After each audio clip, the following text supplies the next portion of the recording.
오늘 예배 소리에서 말씀드렸듯이 사순절 첫 주일입니다. 사순절은 부활절 직전까지 40일 동안 주님의 고난을 묵상하는 그런 절기입니다. 사순절은 주님의 고난에 참여하려고 했던 초대교회 우리 신앙의 선조들 때부터 내려온 전통입니다.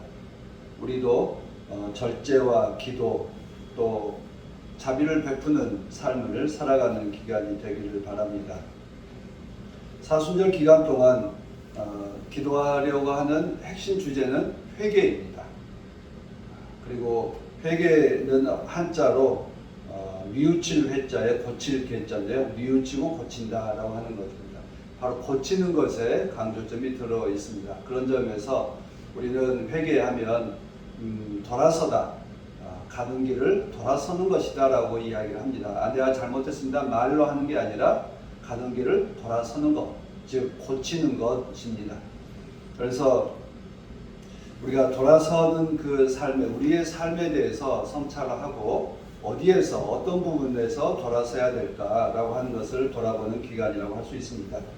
그리고 우리가 회개하면 하나님께서 기뻐하시고 또 하나님께서 기뻐하실 때 우리들 힘들고 어려울 때, 즉 하나님께로 돌아오는 그 길을 살아가려고 할 때 하나님께서는 우리에게 천사를 보내시고 힘을 보태주시겠다라고 약속하신 말씀을 오늘 우리는 읽었습니다. 오늘 제가 그 제목을 구원의 표 세례라고 이제 적어봤는데요. 구원의 표라고 하는 말은 창세기에서 언약의 표라고 하는 것과 베드로 전서에 있는 세례를 이제 묶어서 정말 신약의 시대에 하나님께서 우리에게 주시는 언약, 새로운 약속의 표는 무엇일까? 그것은 회개하는 것이고 세례를 받는 것이다라고 이야기하는데요. 세례는 교회에서 베푸는 예식으로서의 세례를 말하는 것이 아니고 씻는 것, 돌아서는 것에 대한 말씀입니다. 그래서 우리는 우리의 삶을 돌아보면서 성찰하면서 어느 부분에서 회개해야 될까, 어느 부분을 할 때 하나님께서 기뻐하실까, 또 우리가 어떻게 하면 하나님께서 우리에게 천사를 보내시고 힘을 보태주실까에 대해서 묵상하면 좋겠습니다. 지금 우리 사회는 심각한 분열의 시대를 살고 있습니다. 유사일에 화합과 평화의 시대는 그렇게 많지 않습니다. 전쟁과 다툼이 없었던 시대는 거의 없었습니다. 현대에 이르러서도 마찬가지로 지구상에 전쟁이 멈춘 적이 거의 없습니다. 우리가 현대 사회를 돌아보면 1차 세계대전, 2차 세계대전, 그리고 냉전, 또 그리고 그 과정에서 한국전쟁, 베트남 전쟁, 또 아프가니스탄 전쟁, 이스라엘과 팔레스타인 전쟁, 지금 러시아와 우크라이나 전쟁으로 끊임없이 이어져 가고 있습니다. 우리 사회의 내부 분열도 역시 멈추지 않고 있습니다. 내부의 분열을 가라앉히려고 하는 노력이 권력자들에게서 보이지 않습니다. 또 사랑을 주장하고 있는 종교인들 사이에서도 보이지 않습니다. 권력자들이 하는 행태를 보면 분노하지 않을 수 없습니다. 자신들의 이익과 주장만을 고집합니다. 그래서 피해자들을 만들어내고 피해자들의 입을 막아버리고 그들의 말에 대해서는 도대체 들으려 하지 않습니다. 어제도 서울 시내에서는 이태원 참사 유족들과 시민들이 거리 행진을 했습니다. 이태원 참사 외면하고 거부권을 남발하는 윤석열을 탄핵하자라고 하는 것이 가장 주된 요구였습니다.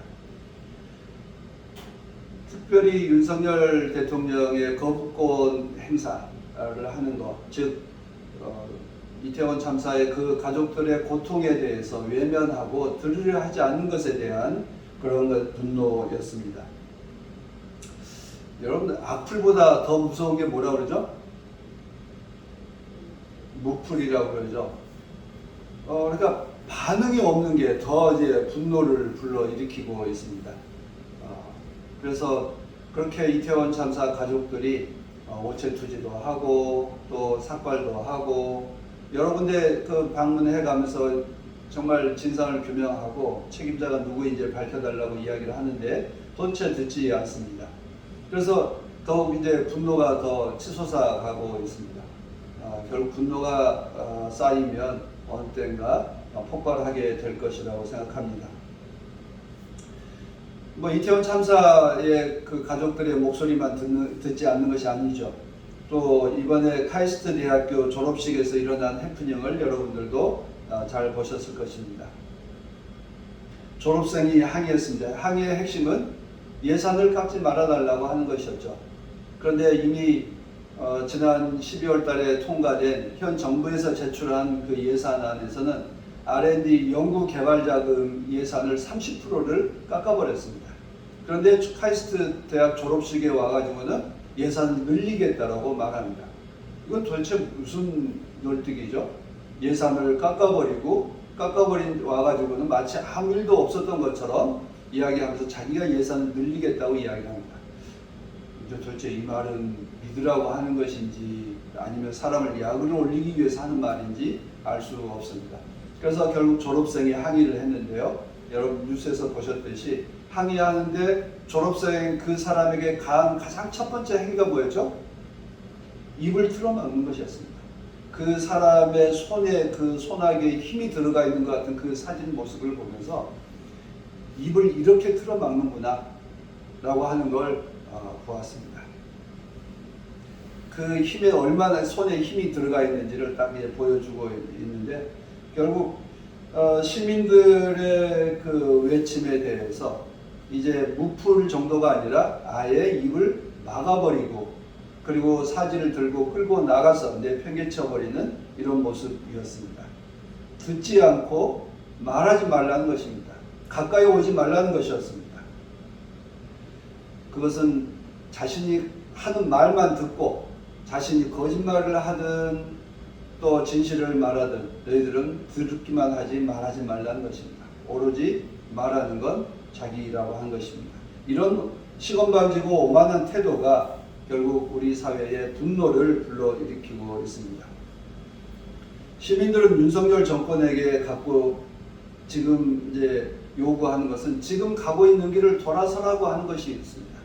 지난번에 그 전북 지역에서 한 국회의원이 윤석열 대통령에게 지금 하는 길을 멈추라, 돌아서라 라고 하는 것이었고요. 이번 카이스트 졸업생도 역시 그 길을 돌아서고 예산을 늘리라고 하는 것이었고요. 이태원 참사 가족들도 지금 하고 있는 그런 폭력 행위를 멈추고 돌아서라고 하는 것이었습니다. 그런데 여전히 높은 단상에서 자기의 말만 하고 있습니다. 정말 이 회개란 무엇인가에 대해서 들여다보는 대표적 사례입니다. 그러나 윤석열만이 아니라 우리 자신에 대한 삶도 돌아보아야 합니다. 우리는 정말 무엇을 돌아서고 어디로 돌아서야 할까에 대한 이야기입니다.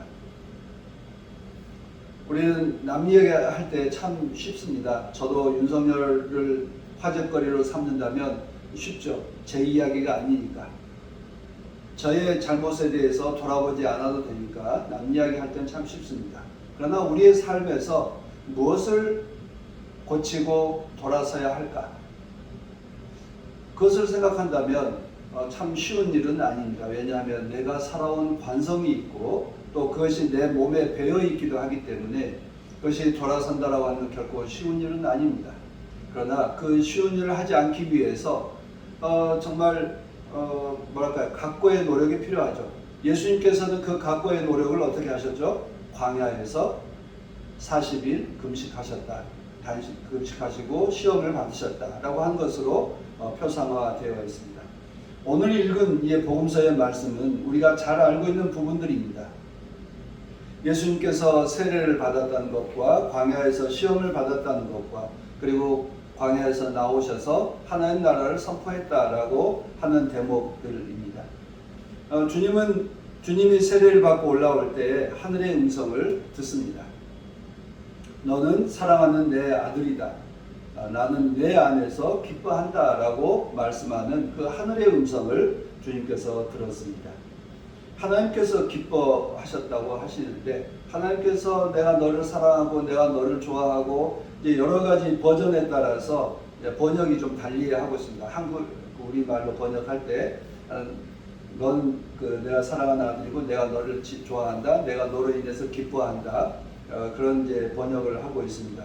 근데 하나님께서 왜 갑자기 이 뜬금없이 내가 너를 좋아해, 내가 너를 기뻐해 라고 이 사랑의 고백을 하셨을까? 앞에 뭘 했기 때문에 하나님께서 그렇게 사랑한다라고 말씀하셨을까요?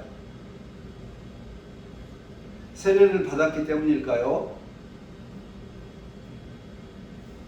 세례는 여러분도 받으셨죠?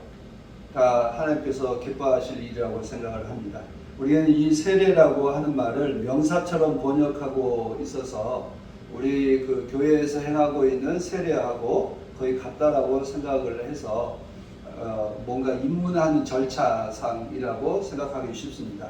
그런데 이 말은 우리가 이 성경에 쓰이고 있는 세례를 받았다라고 하는 말은 동사입니다. 다시 말하면 목욕했다예요. 씻김을 받았다, 씻어주었다 라고 하는 이 단어입니다. 그래서 씻음을 받았다, 씻어졌다 라고 하는 수동 형태로 약간 뭐 타는 냄새가 되게 뒤에 초가 꺼졌어요.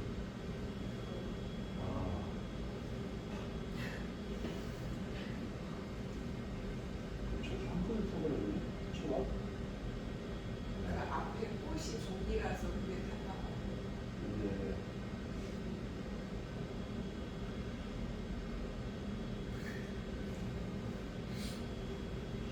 봐. 씻음을 받았다, 씻어졌다라고 하는 것도 이제 수동 형태로 되어 있습니다. 그래서 예수님 씻어준 사람 누구예요?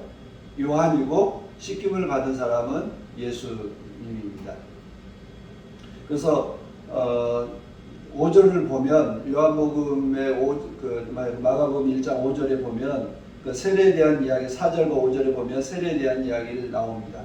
주로 어떤 사람이 나와서 세례를 받았는지 말하고 있습니다. 죄가 있다고 생각하는 사람, 죄인들이 모여서 세례 요한 앞에 모여와서 세례를 받았다라고 하는 대목입니다. 그래서 예수님께서 세례를 받았다라고 하는 건 죄인들과 함께 내가 씻음을 받아야 될 사람입니다. 나는 씻어져야 될 사람입니다. 라고 하는 것을 고백했다라고 하는 말입니다. 그래서 하나님께서 기뻐하신 것입니다. 아니 죄인이 됐다라고 하는 걸 왜 기뻐하시죠? 나는 부족한 존재입니다.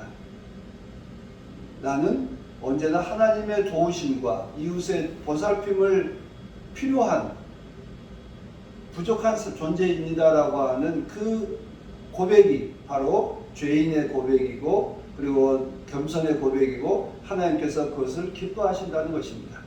오늘 우리 이정희 전도사님께서 요엘서를 읽으셨는데 뭘 찢으라고 그랬죠? 옷을 찢으라고 그랬죠? 아니죠. 옷을 찢지 말고 마음을 찢으라라고 이야기를 했습니다. 즉 자신의 부족함을 고백하고 내가 죄인입니다. 내가 고침을 받아야 될 사람입니다. 라고 고백하라는 것입니다. 그럴 때 하나님께서 기뻐하신다라고 하는 것을 말씀하고 있습니다.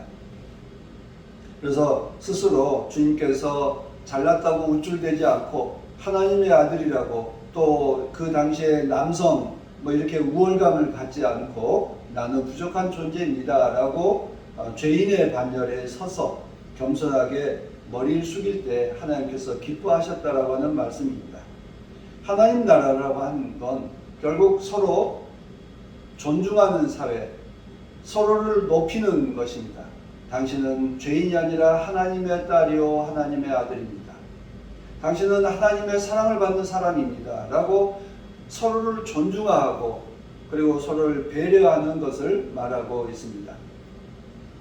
윤석열 대통령만 아니라 우리 스스로도 높은 자리에 올랐다고 나는 의롭다고 나는 바르게 살고 있다고 잘 살고 있다고 교만하지 말라고 하는 것입니다. 그래서 그런데 이제 예수님께서는 자의식이 어떻게 생각하죠? 너는 내 사랑하는 아들이다. 내가 너를 좋아한다. 내가 너를 기뻐한다. 라고 하는 말씀입니다. 그래서 우리 스스로 하나님께서 기뻐하는 삶은 나 스스로 낮아지는 것이고 그리고 내가 부족한 존재로 다른 사람의 도움이 필요한 사람입니다. 그리고 역시 나도 다른 사람을 도운 것이 하나님께 기쁨을 드리는 삶입니다 라고 고백할 때 하나님께서 기뻐하실 것입니다. 하나님은 그렇게 죄인의 자리에 서서 자신을 겸손하게 낮추는 예수님을 어떻게 하시죠? 광야로 내던졌다.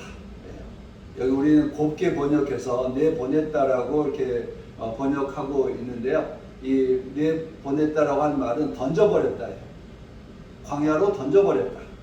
내쫓았다라고 하는 단어입니다. 그러니까 예수님의 어떤 자의에 의해서 광야로 갔다라기보다 하나님께서 그를 훈련시키기 위해서 광야로 내보냈다라고 하는 것입니다.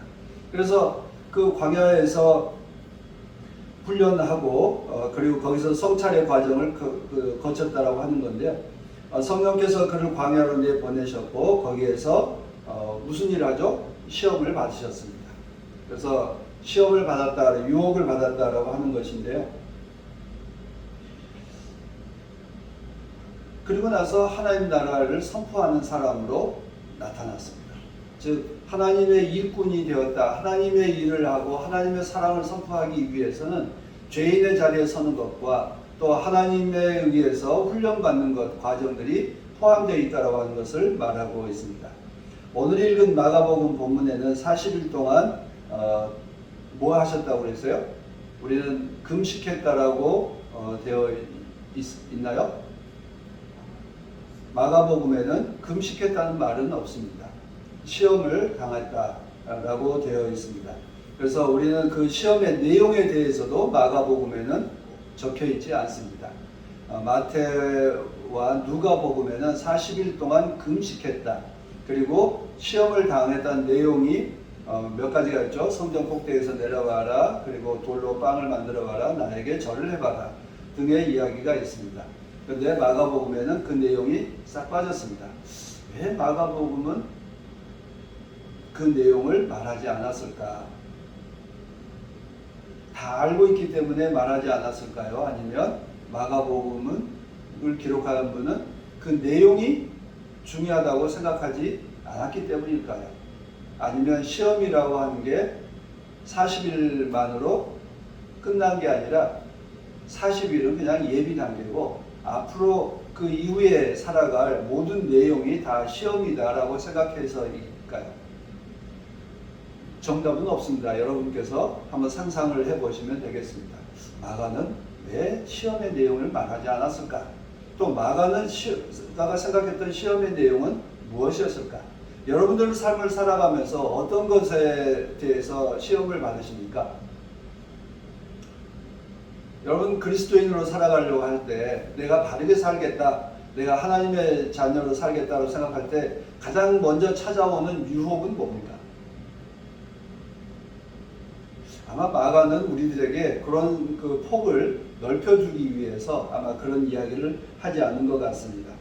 예수님은 제가 보면서 느끼는 건 예수님께서는 광야에서만 시험 당하신 것이 아니라 그 이후에 평생 자신이 그 예수님께서 사셨던 그 삶의 모든 과정이 다 유혹의 과정이었고 번뇌의 과정이었다라고 생각을 합니다.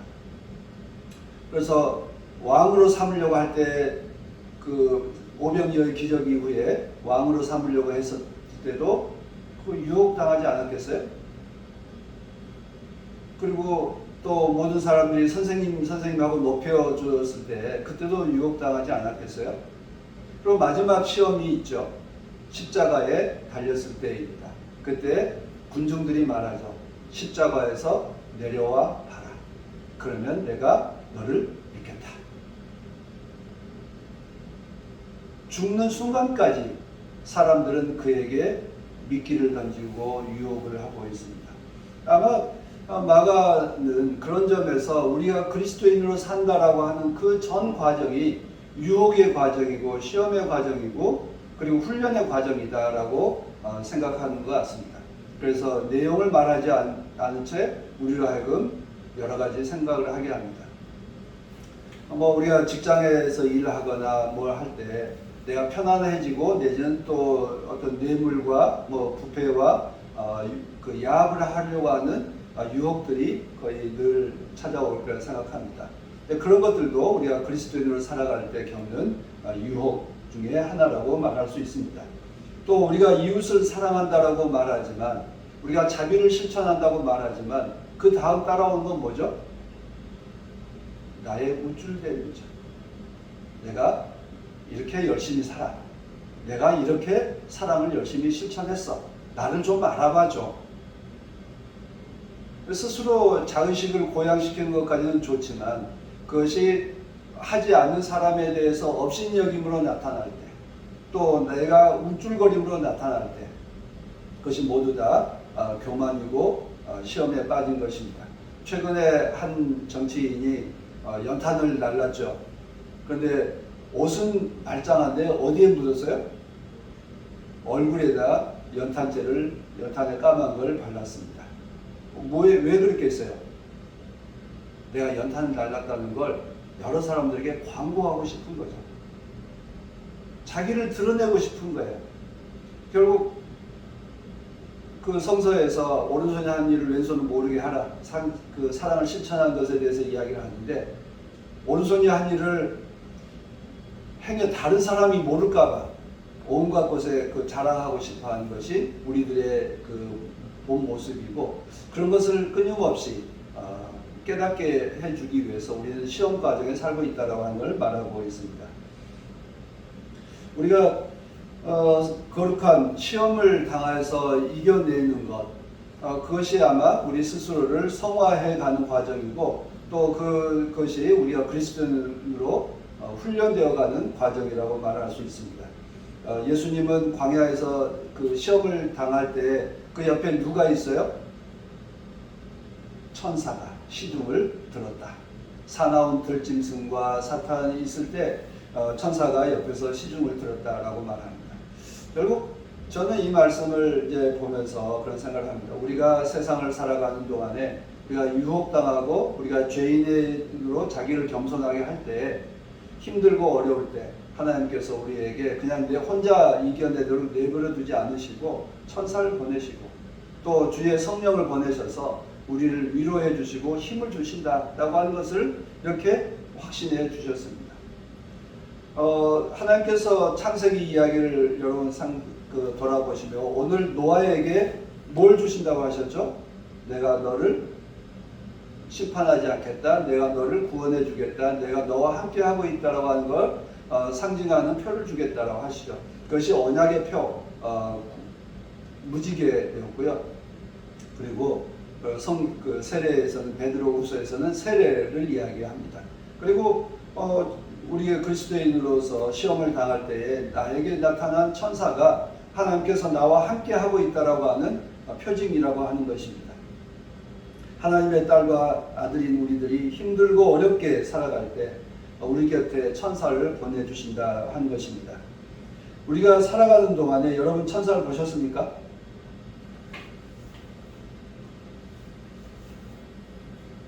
천사 보셨어요? 여러분 못 보신 분, 보신 분, 다 자신이 없죠? 우리는 천사 하면 흔히 하얀 옷 입고 날개 달린 뭐 이런 존재를, 신비로운 존재를 생각하니까 못 본 거고요. 또 보았다라고 하면 또 천사의 형태에 대해서 나는 또 다른 생각을 하고 있기 때문에 천사를 보았다라고 말하기도 합니다. 제가 존경하는 그 홍근수 목사님께서 안식년 휴가를 갔다 오시고 나서 보고서를 냈어요. 제목이 내가 만난 천사들이었어요. 그래서 그 먼 타지에서 당신에게 사랑을 베풀고 친절을 베풀어 주신 분들에 대해서 천사라고 고백을 했습니다. 여러분, 우리가 천사라고 하면 날개 달린 흰옷 입고 날개 달린 그 어떤 신비로운 존재를 천사라고 생각한다면 우리는 평생 만날 수 없을 것입니다. 그러나 우리가 힘들고 어려울 때 나에게 찾아와서 손잡아주고 등 두드려주는 있다면 그분이 바로 우리의 천사입니다. 하나님께서 보내신 천사입니다. 여러분이 천사가 될 수도 있습니다. 여러분이 고통당하고 있는 이웃들에게 다가가서 손잡아주고 등 두드려줄 때 여러분이 그 사람에게 천사입니다. 여러분, 우리가 살 때, 힘들 때, 우리가 정말 고난을 당하고 고통을 겪을 때 하나님께서 천사를 보내셔서 우리를 위로해 주신다는 이 말씀을 믿으시기 바랍니다. 그리고 하나님께서 내가 행하는 그 작은 실천 속에서 하나님께서 기뻐하실 것입니다. 여러분들이 고난을 당한 사람들에게, 시험을 당하고 있는 사람들에게 다가가서 손잡아주고 위로해 주신다면 그 역할이 바로 여러분이 천사입니다. 하나님께서 여러분에게 위로해 주신 분을 천사로 발견할 수 있을 때 우리의 삶은 훨씬 더 풍성하고 하나님의 사랑을 느낄 수 있는 복된 한 주간이 되려고 믿습니다. 사순절 기간 동안에 우리에게 자신을 낮춰서 겸손하게 찾아오신 주님을 만나고, 시험을 당할 때 우리에게 힘을 되어주고 오시는 주님을 만나고, 또 하나님의 천사를 만나게 될 때 우리의 삶은 풍성하고 기쁨으로 가득 채워질 것이라고 믿습니다. 하나님의 은혜가 함께 하시는 복된 사순절이 되기를 빕니다.